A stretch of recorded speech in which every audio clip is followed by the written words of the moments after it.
I've actually been bold enough, arrogant enough to offer this advice to players. I don't know who I think I am, but I think the advice is really sound on less. Mike Fisher, reporting from Frisco, getting ready to go to training camp with the Dallas Cowboys, and reviewing some of the fellas, ZEKE Elliott, Trevon Diggs, on Twitter recently. Someplace that, as I've said many times to many Cowboy players, you ought to just use Twitter to put up pictures of your children, your mother, and your charities. That's it. Leave everything else off there, but nobody listens to me.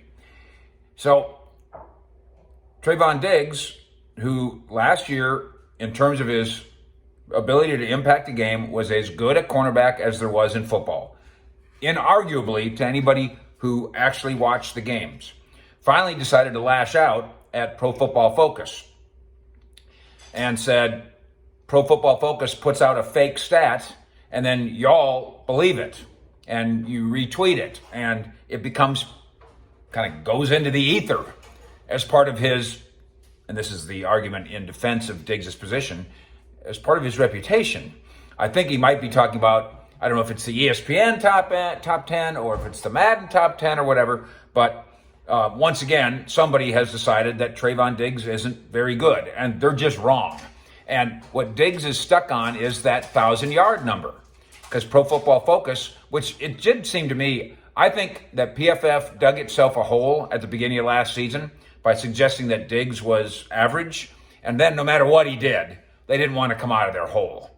Interception, another interception, an interception for a touchdown return, a stellar record, a complete turnaround in the Cowboy defense, another interception for a touchdown, 11 interceptions, record-breaking stuff. As Micah Parsons said the other day, we see guys get 18 sacks.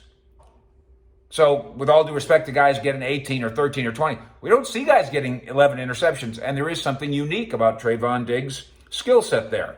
A reminder that he doesn't go outside the boundaries of Dan Quinn's defense. He's not coloring outside the lines, taking ridiculous chances to get his interceptions. He just has a knack for it, and he has ball skills, and he's a Pro Bowl, all-pro performer, except to Pro Football Focus, which sticks on this 1,000-yard number. And then ZEKE Elliott came out and supported Diggs by saying, the only people that believe those numbers from Pro Football Focus are people that never played football. Now, that obviously is a stretch. In fact, some of the people behind PFF actually played professional football. But it's an exaggerated point that still makes an important point.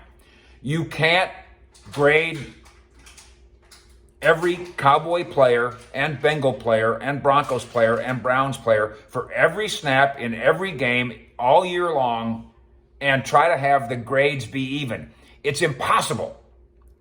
Even if one guy did all the grades, which he doesn't, that it'd be easier if one guy did it. I mean, it'd be easier to be level, wouldn't be an easier task.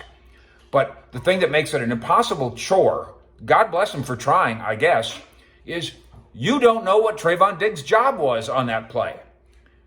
Most famously probably is the deep touchdown given up to Bourne in New England, where I think Pro Football Focus probably puts that on, and what was that, 70 yards, 80 yards, whatever. That's a big chunk that goes on Diggs. Except there's no way for Pro Football Focus to know that that was actually his fault or his responsibility. They're guessing, educated guessing at best. So while I continue to believe that the NFL player should not be listening to the white noise, and if you played under Jason Garrett, you heard him talk about that a lot, and if you were smart, you listened. Don't bother with the white noise. It doesn't matter. Except in this case, where Pro Football Focus now, because it's got a connection with NBC, because of Chris Collinsworth, it's taken on an aura of credibility.